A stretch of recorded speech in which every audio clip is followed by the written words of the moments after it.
आज हम सूचना अधिकार के अधिनियम की अपील संबंधी उपबंधों का विस्तृत अध्ययन करेंगे।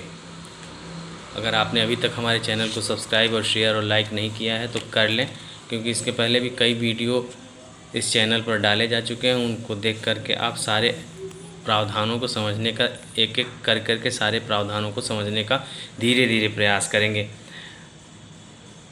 यदि किसी व्यक्ति को कोई सूचना समय के भीतर प्राप्त नहीं होती है, अर्थात 30 दिन के भीतर प्राप्त नहीं होता है, तो वह फर्स्ट अपील कर सकता है।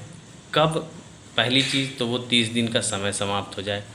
दूसरी चीज़, अगर उसने अधिकारी द्वारा, जन सूचना अधिकारी द्वारा सूचना दी गई है और वह उस सूचना से व्यथित है, या वह उसको लगता है कि वह सूचना अपर्याप्त है या गलत सूचना दी गई है, तो 30 दिन के भीतर, मतलब जब उसको प्राप्त हुई है उसके 30 दिन के भीतर वह अपील कर सकता है। यहाँ यह बात समझने की है, बहुत ही ज़रूरी है इस चीज़ को समझना कि अगर अधिकारी द्वारा सूचना नहीं दी गई तो आप 30 दिन का समय वेट करोगे। यदि सूचना दे दी गई 30 दिन के भीतर आपको मिल गई, मान लीजिए 20वें दिन मिल गई, तो भी आप उस 20 दिन के बाद आपको 30 दिन का समय मिलेगा। उसमें आप प्रथम सूचना, मतलब प्रथम अपील आप कर सकते हो। पहली बात, इस चीज़ को क्लियर कर लीजिए।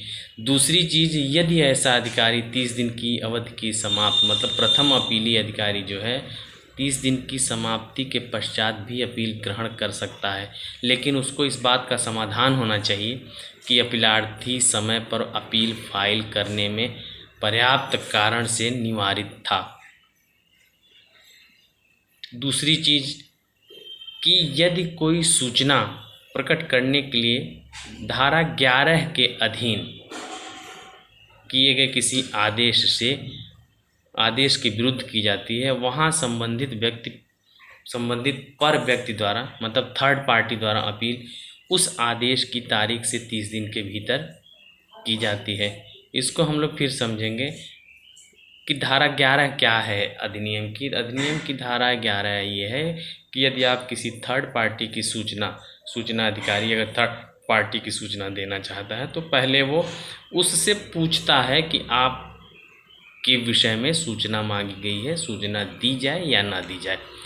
तो इसमें ये कहा गया कि यदि सूचना अधिकारी द्वारा पर व्यक्ति की सूचना प्रकट करने के लिए किसी आदेश के विरुद्ध की जाती है, मान लीजिए अगर उसने कोई सूचना दे दी है, तो थर्ड व्यक्ति कब कर सकता है अपील? तो उसके लिए भी 30 दिन की अवधि निर्धारित है। उपधारा, अच्छा दूसरी चीज़, अब आइए आप सेकंड अपील का क्या प्रावधान है।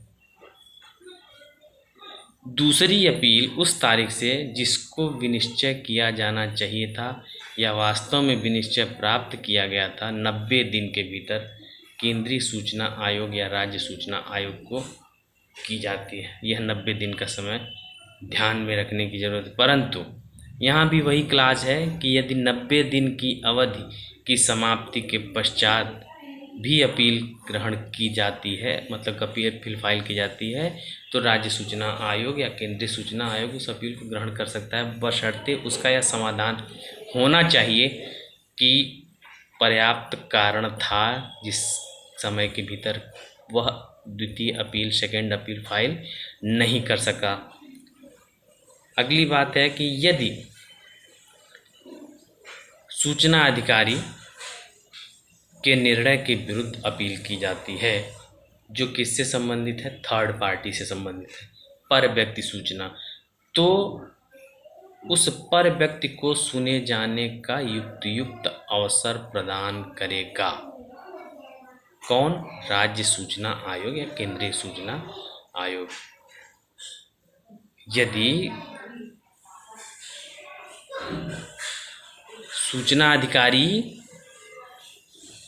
के निर्णय के विरुद्ध अपील प्रस्तुत की गई है जो थर्ड पार्टी से संबंधित है, थर्ड पार्टी की सूचना से संबंधित है, तो उस थर्ड व्यक्ति को सुना जाना ज़रूरी है, उसको युक्त अवसर मिलना चाहिए। किसी भी अपीली कार्यवाही में निवेदन को अंगीकार करने हेतु जो सबूत का भार है कि वह उचित था, वह सूचना अधिकारी पर है। यदि उसने सूचना देने से इनकार कर दिया है तो सूचना नहीं दी गई क्योंकि वह समझता था कि सूचना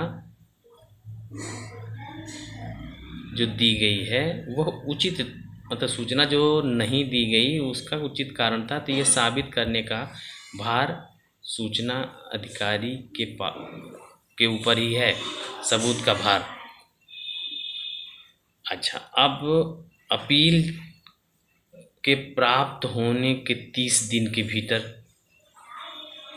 मतलब फर्स्ट अपील अगर प्राप्त हो गई तो उसके 30 दिन के भीतर या ऐसी बढ़ी हुई अवधि जो उसके दाखिल होने के 45 दिन से अधिक न हो, लिखित रूप में अभिलिखित किए जाने वाले कारणों से निस्तारण किया जाएगा। ये तो प्रोविज़न अपीली अधिकारी के लिए है। ठीक है। अगली बात है कि केंद्रीय सूचना आयोग और राज्य सूचना आयोग जैसी भी स्थितियों का निर्णय बंधनकारी होता है। अपने निर्णय में केंद्रीय सूचना आयोग और राज्य सूचना आयोग को जो शक्तियां होंगी वो हैं इस तरह की कि इस अधिनियम के प्रावधानों के अनुपालनार्थ लोक प्राधिकारी से यह अपेक्षा कर सकेगा कि वह ऐसा कदम उठाए जिसके अंतर्गत सूचना की पहुंच हेतु अगर ऐसे निवेदन किया जाए एक विशेष प्रारूप में प्रदत्त कराए, सूचना अधिकारी की नियुक्ति करावे, कुछ निश्चित सूचना या सूचना की श्रेणियों का प्रकाशन करवाए, अभिलेखों के रखरखाव, प्रबंधन और विनाश के संबंध में व्यवहार्यता परिवर्तन करवाए, अपने कार्यालयधीन कर्मचारियों हेतु सूचना के अधिकार के संबंध में प्रशिक्षण आयोजित कराए, धारा 4 की उपधारा 1 के खंड के अनुपालन में एक वार्षिक रिपोर्ट प्रस्तुत करवाए। लोक प्राधिकारी से यह अपेक्षा करे कि परिवादी को किसी हानि या अन्य नुकसान की क्षतिपूर्ति करे। इस अधिनियम में और जो कोई वो उपबंधित है अधिशासी उसको आरोपित कर सकता है, जो आवेदन किया गया उसको निरस्त कर सकता है।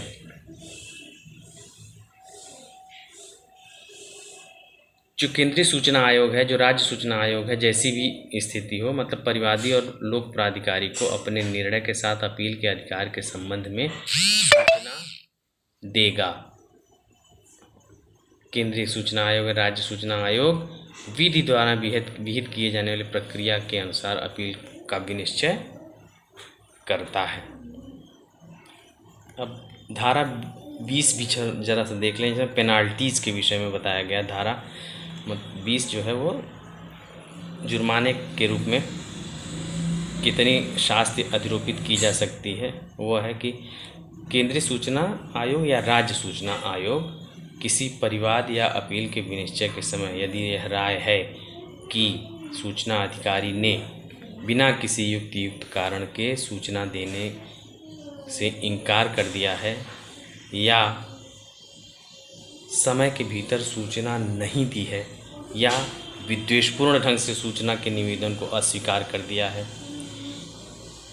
जानबूझकर साशय, असत्य, अपूर्ण या बहकावापूर्ण सूचना दिया है अथवा जो निवेदित सूचना की जो विषय वस्तु उसको नष्ट कर दिया है या सूचना देने में किसी ढंग से बाधा डाली है, तो ऐसे प्रत्येक दिन के लिए 250 रुपये जब से सूचनार्थ निवेदन प्राप्त किया जाता है या सूचना दी गई है जुर्माने के रूप में लगाएगा। फिर भी जुर्माने की संपूर्ण राशि 25,000 रुपये से अधिक नहीं होगी, परंतु यह कि केंद्रीय लोक सूचना अधिकारी या राज्य लोक सूचना अधिकारी जुर्माना अधिरोपित करने के पूर्व सुनवाई का युक्त अवसर उसको मिलना चाहिए और यह सिद्ध करने का भार कि वह युक्त और तत्परता पूर्वक कार्य किया था उसने, केंद्रीय लोक सूचना अधिकारी या राज्य सूचना अधिकारी जैसी भी स्थिति है इसी पर होता है।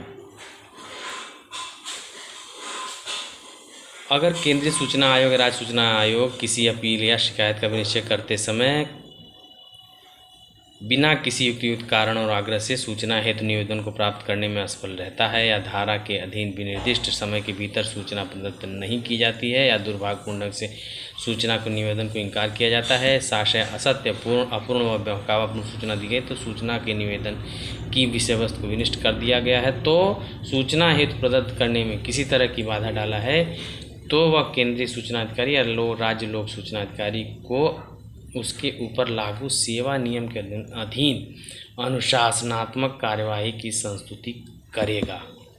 अगर यह बात साबित हो जाती है तो